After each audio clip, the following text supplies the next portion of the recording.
Hi, it's me again, I'm back.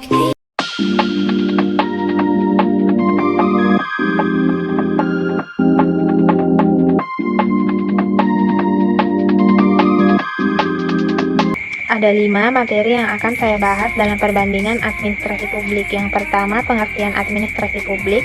Yang kedua, pendekatan administrasi publik. Yang ketiga, identifikasi administrasi publik. Yang keempat, peranan administrasi publik. Dan yang terakhir, krisis identitas administrasi publik. Yang pertama, pengertian administrasi publik. Jadi, administrasi yaitu kegiatan, tata usaha, pemerintah, dan segenap proses penyelenggaraan dalam setiap usaha kerjasama kelompok untuk mencapai tujuan tertentu. Administrasi publik memusatkan perhatiannya pada kerjasama yang dilakukan dalam lembaga-lembaga pemerintahan.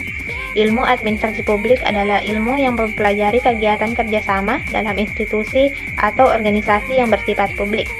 Sebagai cabang ilmu administrasi publik menggunakan semua teori, konsep, dan analisis yang berlaku dalam ilmu administrasi publik. Pada saat yang sama, administrasi publik juga memanfaatkan teori dan konsep yang berlaku dari beberapa cabang ilmu, seperti ilmu politik, ekonomi, psikologi, antropologi budaya, dan sosiologi. Yang kedua, pendekatan administrasi publik. Pendekatan ini dikemukakan oleh beberapa para ahli. Yang pertama, menurut Maurice Pierre, ada pendekatan matematik, pendekatan sumber daya manusia, dan pendekatan sumber daya umum. Yang kedua, menurut Prestus, ada pendekatan institusional, pendekatan struktural, pendekatan perilaku, dan pendekatan pasca perilaku. Yang keempat, menurut Thomas J. Davie, ada pendekatan manajerial, pendekatan psikologis, pendekatan politis, dan pendekatan sosiologis. Yang keempat, menurut C.L. Sharma, ada pendekatan administrasi, pendekatan empiris, pendekatan perilaku manusia, dan pendekatan sistem sosial. Yang kelima, menurut Gordon, ada pendekatan tradisional, pendekatan perilaku, pendekatan pembuatan keputusan, dan yang terakhir pendekatan ekologis.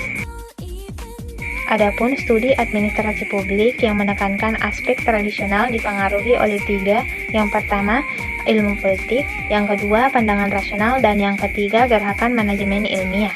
Adapun juga kekhususan administrasi publik menurut Kayden, yaitu kehadirannya tidak bisa dihindari, mengharapkan kepatuhan, mempunyai prioritas, mempunyai kekecualian, manajemen puncaknya adalah politik, penampilannya sulit diukur dan lebih banyak harapan diletakkan di atas pundak administrasi publik. Yang ketiga, identifikasi administrasi publik. Kayden menawarkan 5 identifikasi administrasi publik yang terdiri dari administrasi pemerintahan, organisasi publik, orientasi sikap administrasi, proses yang bersifat khusus, dan aspek publik atau unsur umum. Yang keempat, peranan administrasi publik. Peranan administrasi publik dapat dikelompokkan dalam 4 kategori. Yang pertama, sebagai stabilisator masyarakat. Yang kedua, sebagai kunci masyarakat modern. Yang ketiga, peranan dalam pembangunan nasional. Dan yang keempat, peranan dalam bentuk perubahan sosial. Yang kelima atau yang terakhir, krisis identitas administrasi publik. Menurut Nicholas Henry, krisis identitas administrasi publik berkisar pada persoalan bagaimana administrasi publik memandang dirinya sendiri dalam waktu-waktu silam.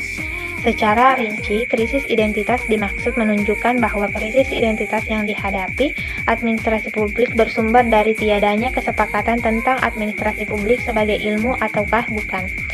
Dan sesuatu pengetahuan dapat dipandang sebagai ilmu apabila memenuhi 2 ukuran, yaitu mempunyai paradigma teoris dan mempunyai teori inti.